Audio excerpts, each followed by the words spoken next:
नमस्कार दोस्तों, स्वागत है इस मैराथन क्लास में आप सभी का। इंग्लिश मीडियम की मैराथन है जिसमें हम सिर्फ और सिर्फ एमसीक्यू डिस्कस करने वाले हैं। दोस्त क्या डिस्कस करने वाले हैं? आप कहेंगे सर हम यहाँ पर एमसीक्यू डिस्कस करने वाले हैं और बहुत तरीके से एमसीक्यू क्लासेस चलेंगी क्योंकि इसमें मैंने थीम बेस्ड एमसीक्यू आपको कराए हैं। थीम बेस्ड समझते हो? एक टॉपिक पे 5-10 एमसीक्यू आपको मिलेंगे सिर्फ एक टॉपिक पे। तो आप यदि इस क्लास सेशन को भी फॉलो करेंगे तो आपके मार्क्स एग्जाम में बहुत सुंदर और बहुत अच्छे मार्क्स आपके बनने वाले हैं।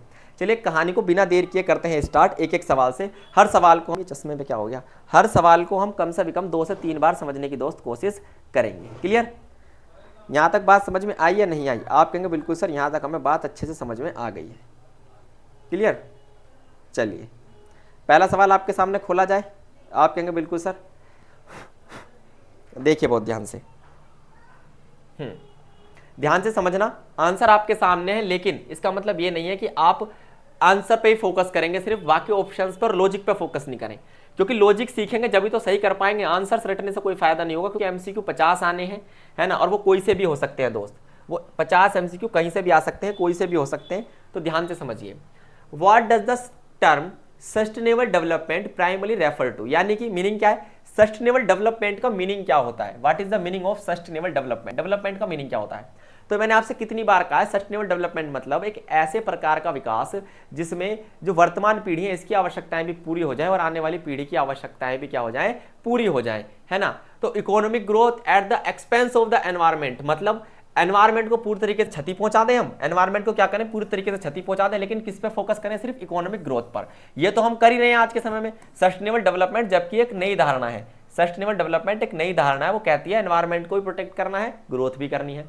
Meeting the needs of present without compromising the ability of future generation to meet their own needs. ये है सस्टेनेबल डेवलपमेंट की प्रॉपर डेफिनेशन दोस्तों। क्या कि हमें वर्तमान पीढ़ी की आवश्यकताओं को इस तरीके से पूरा करना है कि आने वाली पीढ़ी की आवश्यकताएं भी पूरी हो जाए। मतलब अगर हमें अधिकार है जानवरों को देखने का, व्हाइट टाइगर देखने का, या फिर पेट्रोल वाली डीजल वाली गाड़ी चलाने का, तो हमारे भविष्य वाली आने वाली पीढ़ी को भी तो अधिकार है। तो क्यों ना हम संसाधनों का इस्तेमाल इस प्रकार करना स्टार्ट कर दें दोस्त, क्यों ना हम संसाधनों का इस्तेमाल इस प्रकार करना स्टार्ट कर दें कि हम तो उनका यूज कर ही पाए, हमारी आने वाली पीढ़ी को भी वो संसाधन कम ना पड़े। इसलिए कहते हैं meeting the needs of present.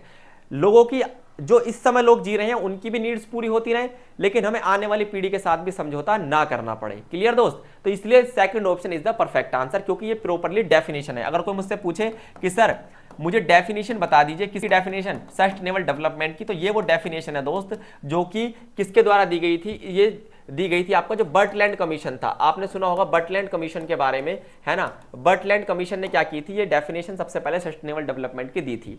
बर्टलैंड commission में ही सस्टेनेबल डेवलपमेंट के कितने गोल दिखाए गए थे? सस्टेनेबल डेवलपमेंट के गोल्स दिखाए गए थे टोटल 17 गोल्स। और यहां से एक सवाल एग्जाम में 100% आता, रट लेना। क्लियर? पहला ही चैप्टर है बुक का ये।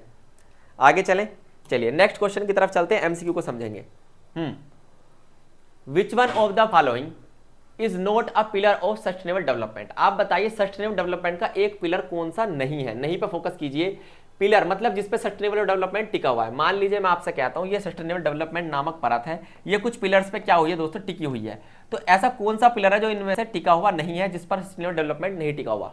तो पहला इकोनॉमिक ग्रोथ, बिल्कुल सही बात है। सस्टेनेबल डेवलपमेंट इकोनॉमिक ग्रोथ की भी बात करता है, ये तो सही बात है दोस्तों, ठीक है। सोशल इंक्लूजन, बिल्कुल सोशल इंक्लूजन की भी बात ये करता है। कहता है समाज का प्रत्येक व्यक्ति, चाहे वो अमीर हो गरीब हो, उसे हक है समाज में विकास करने का, उसे हक है पर्यावरण की सुरक्षा करने का, है ना। प्रत्येक व्यक्ति को हक है। नहीं, डेवलपमेंट सिर्फ अमीरों के लिए थोड़ी है। आप कहेंगे सर बिल्कुल, डेवलपमेंट तो उन गरीब लोगों के लिए भी है जो जीवन जी रहे हैं। तो सोशल इंक्लूजन की भी बात करता है। और इसकी तो बात करता ही करता है इकोनॉमिक सस्टेनेबिलिटी। मतलब एनवायरमेंटल सस्टेनेबिलिटी कब आएगी? जब एनवायरमेंट को बिना नुकसान पहुंचाए हम डेवलपमेंट कर रहे हो। अभी जो हम डेवलपमेंट कर रहे हैं इसे कहते हैं ब्लाइंड डेवलपमेंट, अंधाधुंध विकास। इससे क्या होता है, जो हमारा पूरा पर्यावरण है उसको नुकसान पहुंचता है। तो ये तीनों बात तो सही है। गलत क्या है इसमें से? ये पॉलिटिकल गवर्नेंस। पॉलिटिक्स का सस्टेनेबिलिटी से कोई देना देना नहीं होता, है ना। उसका लेना देना होता है या तो इकोनॉमिक ग्रोथ से, एनवायरमेंट से, या फिर सोसाइटी से।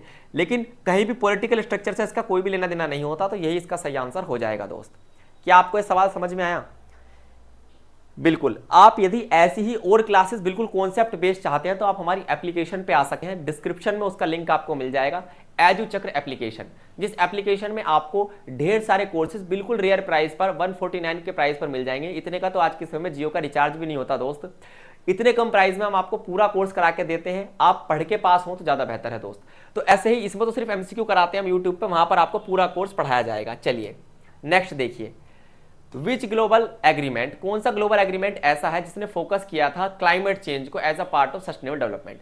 किसने ये कहा कि जलवायु परिवर्तन जो है, आपको पता है विश्व का तापमान लगातार बदल रहा है, गर्मी इतनी पड़ती है कि हमसे गर्मी नहीं झिलती, सर्दी इतनी पड़ती है कि हमसे सर्दी नहीं झिलती, क्लाइमेट चेंज लगातार हो रहा है, विश्वव्यापी परिवर्तन जो है जलवायु में वो लगातार हो रहा है या नहीं हो रहा। आप कहेंगे बिल्कुल सर वो हो रहा है। तो सस्टेनेबल डेवलपमेंट का हिस्सा कब बना ये चीज, क्लाइमेट चेंज जो है सस्टेनेबल डेवलपमेंट का हिस्सा कब बना, ये चीज आपको बतानी है। तो कब बना है सस्टेनेबल डेवलपमेंट का हिस्सा, आप कहेंगे सर पेरिस एग्रीमेंट जो हुआ था आपका, पेरिस एग्रीमेंट। अब आप मुझे कमेंट बॉक्स में बताएंगे क्योटो प्रोटोकॉल कब हुआ था दोस्तों, ये किससे संबंधित है, मॉन्ट्रियल समझौता कब हुआ था, ये किससे संबंधित है। एक ट्रिक मैं आपको बता देता हूं, इन दोनों के बीच में 10 साल का अंतर है दोस्तों। कितने साल का 10 साल का अंतर है, सिर्फ 10 साल का। एक हुआ है 87 में, एक हुआ है 97 में। अब आपको पूरी सन बतानी है, कौन सा 87 में हुआ था इनमें से और कौन सा 97 में हुआ था इनमें से, बताइए जल्दी। ये बात आपको मुझे कमेंट बॉक्स में यहां पर छाप देनी है जितने भी 1A1 के स्टूडेंट हैं। क्लियर, बहुत बढ़िया, आगे समझिए। नेक्स्ट है, what is the primary goal of the United Nations sustainable development goal. आप ही बताइए, जो यूनाइटेड नेशन ने एसडीजी, कितने सस्टेनेबल डेवलपमेंट के गोल रखे थे, मैंने आपको बताया था 17 गोल रखे थे। इन 17 गोल को रखने का एक ऑब्जेक्टिव तो होगा भाई, सीधी सी बात है। ये 17 गोल क्यों सेट किए गए थे, किसी न किसी ऑब्जेक्टिव के कारण किए गए थे। तो आप बताइए वो ऑब्जेक्टिव इनमें से कौन सा था, सबसे पहला ऑब्जेक्टिव कौन सा था। मैंने आपसे कितनी बार कहा है कि सस्टेनेबल डेवलपमेंट का पॉलिटिक्स से कोई लेना देना नहीं है, तो मतलब पहला तो 100% नहीं हो सकता। दूसरा देखते हैं, टू एंड पॉवर्टी, गरीबी मिटाएंगे। गरीबी मिटाएंगे तो लोग क्या करेंगे, शिक्षा लेंगे। शिक्षा लेंगे तो लोग सस्टेनेबल डेवलपमेंट को समझ पाएंगे। वो समझ पाएंगे कि हमें रेड लाइट आते ही बाइक को क्या कर देना चाहिए, बंद कर देना चाहिए, हमें जानवरों का शिकार नहीं करना चाहिए, हमें नदियों को गंदा नहीं करना चाहिए। ये कौन समझ पाएगा, जो गरीब नहीं होगा। जो गरीब नहीं होगा वो अपने आप ही किसको करेगा, हमारे अर्थ को प्रोटेक्ट करने की कोशिश करेगा। तो प्लैनेट की प्रोटेक्शन यहां पर आएगी। एंश्योर क्या, प्रोस्पेरिटी, वो समृद्धि के लिए भी बात करेगा लेकिन सभी के लिए, बिना किसी भेदभाव के। तो दैट इज बी ऑप्शन एकदम सही है ना। सी ऑप्शन गलत क्यों है, क्योंकि ये पॉपुलेशन को कम करने के लिए नहीं कहता। पॉपुलेशन को कम करने की बात ये नहीं कहता, ये कहता है कंट्रोल करने की। कम तो नहीं कर सकते आप पॉपुलेशन को, ये तो जनसंहार वाली बात हो जाएगी, लोगों को मारने वाली बात हो जाएगी। क्या ये इंडस्ट्रियलाइजेशन को बढ़ाता है बिना लिमिट के, देखिए विदाउट लिमिट तो कहता ही नहीं, ये कहता है लिमिट के साथ होनी चाहिए हर चीज। किसके साथ होनी चाहिए, लिमिट के। पर यहां पर क्या कहा है, विदाउट लिमिट, तो ये भी गलत हो गया दोस्त। तो बाकी ऑप्शन, मैं सिर्फ आपको सही ऑप्शन नहीं बता रहा हूं, गलत ऑप्शन भी बता रहा हूं, गलत ऑप्शन गलत क्यों है। क्लियर, बहुत बढ़िया, ध्यान से समझना दोस्त, बहुत प्यार से समझने वाली बात है। नेक्स्ट क्वेश्चन,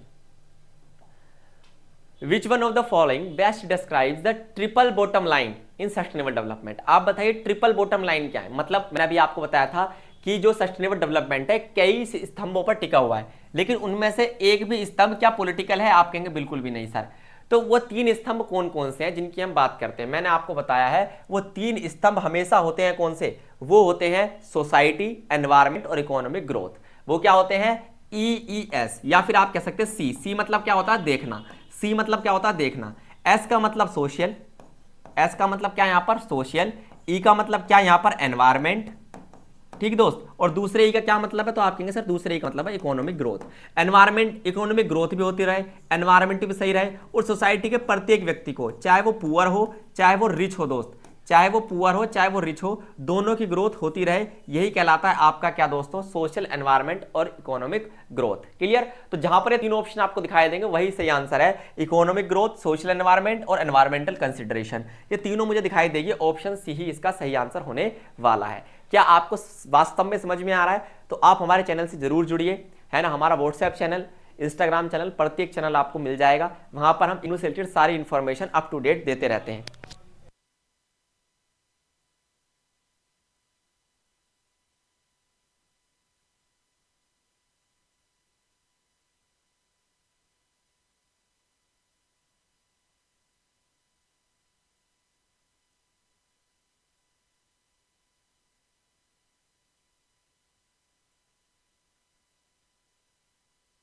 आप सभी को यहां तक बात समझ में आई दोस्त। 5th क्वेश्चन तक हमने यहां पर कंप्लीट कर लिया, question number 6। Which is an example of unstable, unsustainable भी कह सकते हैं आप, अनस्टेबल भी कह सकते हैं, दोनों का मीनिंग एक ही है, क्योंकि जो सस्टेनेबल नहीं होगा वो स्टेबल भी नहीं होगा। आप कहेंगे बिल्कुल सर, तो ध्यान से समझिए अनसस्टेनेबल डेवलपमेंट का एग्जाम्पल कौन सा है। अनसस्टेनेबल वो होगा जो बहुत ज्यादा नेगेटिव बात करेगा। अनसस्टेनेबल मतलब सस्टेनेबल होता तो पॉजिटिव बात करता, अनसस्टेनेबल है तो नेगेटिव बात करेगा। जो पॉजिटिव बात हो उसको हटा दो, नेगेटिव बात ही हमारी सही होगी। यूजिंग रिन्यूएबल रिसोर्सेज, भाई रिन्यूएबल रिसोर्सेज वो होते हैं जिनको हम बार बार बना सकते हैं, है ना, जो पोल्यूशन कम करते हैं, जैसे सोलर पावर। ये तो एक पॉजिटिव बात हुई ना, तो ये तो क्या हो सकता है, ये तो सही बात हो गई। अब सही तो हमारा आंसर नहीं होगा, हमें नेगेटिव बात ढूंढनी है। अनसस्टेनेबल डेवलपमेंट मतलब एक नेगेटिव बात। देखिए, over exploiting natural resources, natural resources को लगातार अंधाधुंध इस्तेमाल करना, फ्यूचर के बारे में कुछ ना सोचना, ये एक नेगेटिव बात है। ये डायरेक्टली क्या दोस्तों एक नेगेटिव बात है कि हम फ्यूचर के बारे में कुछ नहीं सोच रहे, हम क्या कर रहे हैं, बहुत ज्यादा शोषण कर रहे हैं प्राकृतिक संसाधनों का, ये नेगेटिव बात है। यही सही आंसर हमारा हो जाएगा। बाकी की देखो, प्रमोटिंग एनर्जी एफिशिएंट टेक्नोलॉजी, ऐसी टेक्नोलॉजी लेके आना है जो एनर्जी के साथ एफिशिएंटी से काम कर सके, ये एक पॉजिटिव बात है। अच्छी टेक्नोलॉजी लेके आनी पॉजिटिव बात है, ये भी आंसर नहीं हो सकता। फिर एनकरेजिंग रिसाइकलिंग एंड वेस्ट क्या रिडक्शन, वेस्ट कम से कम करें और रिसाइकलिंग प्रोसेस का यूज करें, ये भी एक एनवायरमेंट सुरक्षा की पॉजिटिव बात है, तो ये भी आंसर नहीं हो सकता। आंसर चाहिए नेगेटिव, गंदी सोच। अनसस्टेनेबल डेवलपमेंट मतलब बेकार सोच, ऐसी सोच जो चाहती है अभी का फायदा हो जाए, फ्यूचर गया भाड़ में। वो वाली बात सुनी होगी आपने, अपना काम बनता भाड़ में जाए जनता, वो कहलाता आपका अनसस्टेनेबल डेवलपमेंट। क्लियर? बिल्कुल दोस्त, बहुत बढ़िया। आगे समझिए, नेक्स्ट सवाल को समझिए। विच of the following is a की कैरेक्टरिस्टिक्स ऑफ सस्टेनेबल एग्रीकल्चर, आप ही बताइए जो सस्टेनेबल एग्रीकल्चर होगा उसमें एग्रीकल्चर के अंदर क्या हो रहा होगा, सस्टेनेबिलिटी होगी। मतलब एग्रीकल्चर इस प्रकार का होगा, वहां पर एग्रीकल्चर इस प्रकार का होगा कि पर्यावरण को प्रदूषण ना हो, उसे सस्टेनेबल एग्रीकल्चर करेंगे आप। देखिए, पेस्टिसाइड और फर्टिलाइजर्स का यूज करें हम, वाह, अगर पेस्टिसाइड का और फर्टिलाइजर्स का यूज करेंगे तो क्या एनवायरमेंट को नुकसान नहीं पहुंचेगा? आप कहेंगे सर बिल्कुल पहुंचेगा, तो ये तो आंसर हमारा नहीं हो सकता, ठीक है, क्योंकि ये एनवायरमेंट को डिग्रेड करेंगे। क्रॉप रोटेशन करते रहिए। क्रॉप रोटेशन समझते हो क्या होता है? अब एक फसल उगा ली, फिर उसके बाद सेम ही आप कहेंगे फसल नहीं उगानी, कुछ फसल को चेंज कर देना है। इससे क्या होता है, कोई जो फसल होती है वो जमीन को ज्यादा नुकसान पहुंचाती है, तो उसके बाद कोई हल्की, जैसे मान लीजिए आप अफीम की खेती करते हैं, तो लगातार अफीम की खेती करेंगे तो कुछ ही सालों में क्या हो जाएगी, जमीन बंजर हो जाएगी। नील की खेती भी सेम ऐसा ही है। इसीलिए क्रॉप रोटेशन, कभी नील की खेती कर ली, कभी नॉर्मल कोई फसल उगा ली, है ना, तो उससे क्या होता है, बैलेंस बना रहता है। अब आप ही सोचिए, रोज बाहर का खाना खाने से पेट खराब होगा नहीं होगा? तो हमें रोटेशन बनाना चाहिए, फूड रोटेशन, कभी कभी बाहर का खा लिया, बाकी दिन घर का खा लिया, वही होता है क्रॉप रोटेशन। ये एक अच्छी चीज है दोस्त। ऑर्गेनिक फार्मिंग करनी चाहिए, मतलब ना तो हमें पेस्टिसाइड का यूज करना है, ना हमें फर्टिलाइजर का यूज करना, हमें क्या करनी है, ऑर्गेनिक फार्मिंग करनी है। ऑर्गेनिक मतलब हमें पशु खाद का इस्तेमाल करना है, ये एक पॉजिटिव बात है और हमें पॉजिटिव बात ही चाहिए थी, क्योंकि sustainable development is a positive thing. आप कहेंगे सिर्फ पॉजिटिव नेगेटिव क्या पढ़ा रहे हो आप? ये ट्रिक्स हैं कैसे सही आंसर पर पहुंचा जाता है, इसे कहते हैं ऑप्शन एलिमिनेशन ट्रिक। ये नेगेटिव बात थी, ये एक नेगेटिव बात थी, जो कि नेगेटिव बात कभी पॉजिटिव के साथ नहीं जा सकती। देखो, मोनोकल्चर फार्मिंग, ये भी एक नेगेटिव बात है। डिफोरेस्टेशन कर दीजिए, ये भी एक नेगेटिव बात है दोस्तों, लेकिन ये एक पॉजिटिव बात है, और पॉजिटिव बात हमेशा पॉजिटिव बात के साथ ही जाएगी। ऐसे भी आप ट्रिक लगा सकते हैं। जिनको कुछ नहीं पता, जिसको सस्टेनेबल एग्रीकल्चर के बारे में कुछ नहीं पता, उसको करने का तरीका बता दिया मैंने। क्लियर? बात समझ में आई या नहीं आई? बहुत बढ़िया दोस्त, आगे समझिए। Which of the following industries is most associated with contributing to unsustainable development? बताइए कौन से प्रकार की इंडस्ट्री ऐसी है जो अनसस्टेनेबल डेवलपमेंट करती है। अब देखिए, वही ट्रिक काम करेगी। अनसस्टेनेबल का मतलब एक ऐसा विकास जो अंधाधुंध विकास हो, जो पर्यावरण को बिल्कुल भी क्या ना देखता हो, ध्यान में ना रखता हो, मतलब नेगेटिव बात। हमें नेगेटिव बात को नेगेटिव बात से मिलाना है। रिन्यूएबल एनर्जी, ऐसी एनर्जी जो पर्यावरण को ध्यान में रखती है, पर्यावरण की सुरक्षा करती है, तो पॉजिटिव बात है, ये तो हमारा आंसर नहीं हो सकता, ठीक है। इसके अलावा फोसिल फ्यूल्स क्या होते हैं, हमारे कोयला है, पेट्रोलियम है, ये पोल्यूशन बहुत ज्यादा करते हैं और ये नॉन रिन्यूएबल भी है। क्यों? क्योंकि इनको दोबारा बनाया नहीं जा सकता। इनका कंजम्पशन यदि आपने सारा अभी कर दिया तो फ्यूचर जनरेशन के लिए नहीं बचेंगे। इट मींस ये अनसस्टेनेबल डेवलपमेंट की तरफ हमें लेके जाते हैं। यही सही आंसर है, क्योंकि ये एक नेगेटिव बात है। Fossil fuel always be the negative बात। इनका लगातार इस्तेमाल आप करोगे तो आने वाली पीढ़ी को पेट्रोल डीजल नसीब ही नहीं होंगे दोस्त, वो चीज। ऑर्गेनिक फार्मिंग एक पॉजिटिव बात है दोस्तों। ग्रीन टेक्नोलॉजी क्या है, अपने आप में एक पॉजिटिव बात है। पॉजिटिव बात कभी भी नेगेटिव बात के साथ मैच नहीं होती। तो ये पॉजिटिव नेगेटिव का जो चक्कर है, इससे आपके आधे ज्यादा आंसर अपने आप ही क्या होते चले जाएंगे दोस्त, ठीक होते चले जाएंगे। आगे चलें, बहुत बढ़िया। विच कॉन्सेप्ट इज क्लोजली रिलेटेड, कौन सा कॉन्सेप्ट ऐसा है जो बहुत घनिष्ठ रूप से संबंधित है सस्टेनेबल डेवलपमेंट से, कौन सा कॉन्सेप्ट ऐसा है जो सस्टेनेबल डेवलपमेंट से पूरी तरीके से क्या है दोस्तों, ये रटने वाला सवाल है, इसको रट लेना है ना। और किससे, वेस्ट को कम करने से संबंधित है, पोल्यूशन को कम करने से संबंधित है, लाइफ साइकिल को क्या है, प्रोडक्ट की लाइफ साइकिल से संबंधित है। अब देखिए इसकी ट्रिक क्या याद करने की, इसकी ट्रिक है दोस्तों, इकोनॉमी तो होगा ही होगा, लेकिन इकोनॉमी कभी भी लीनियर नहीं होती। ट्रेडिशनल इकोनॉमी नाम की तो कोई चीज ही नहीं होती, इंडस्ट्रियल इकोनॉमी नाम की कोई चीज नहीं होती। इकोनॉमी हमेशा सर्कुलर वे में चलती है। मतलब एक व्यक्ति, फॉर एग्जांपल मैं एक किसान हूं, मैंने कोई चीज की खेती की, मैंने खेती की, वो कहां पहुंची, आप कहेंगे सर हमारी जो इकोनॉमिक्स होती है वो हमेशा रिसाइकल वे में चलती है। वो मैं समझाना चाह रहा हूं आपको। मैं अगर किसान हूं, मैंने किसी चीज की खेती की, फॉर एग्जाम्पल मैं किसान नहीं हूं, फॉर एग्जाम्पल मैं डेयरी है, मैंने क्या किया, भैंसों का दूध निकाला, मैंने उसे कहाँ भेजा, कंपनी के अंदर भेजा पैकेट में पैक करने के लिए। फिर वो पैकेट में पैक करने के बाद किसके पास आया, आप कहेंगे सर कंज्यूमर्स के पास आया। उन कंज्यूमर्स में से कुछ कंज्यूमर्स क्या होंगे, आप कहेंगे सर किसान होंगे। कई बार होता है नहीं होता ऐसा, बिल्कुल सही बात है। अगर किसान नहीं भी होंगे तो वापस वही प्रोडक्ट का पैसा घूम फिर के किसान के पास आता है नहीं आता, आप कहेंगे बिल्कुल सर। आपने पढ़ा होगा सर्कुलर वे ऑफ इनकम, है ना, इनकम का कौन सा सर्कुलर चक्र आप सबने पढ़ा होगा, सर्कुलर वे पढ़ा होगा, अगर इकोनॉमिक्स आपने पढ़ी होगी। इनकम जैसे घूमती है वैसे ही सस्टेनेबल डेवलपमेंट घूमता है, इसलिए सर्कुलर इकोनॉमी का हिस्सा ये होते हैं दोस्त। इससे सिंपल तरीके से इस बात को नहीं समझ सकते आप, ठीक है। आगे चलते हैं, लास्ट क्वेश्चन को बहुत ध्यान से देखिए। Which of the following organisation primary promote sustainable development at the international level.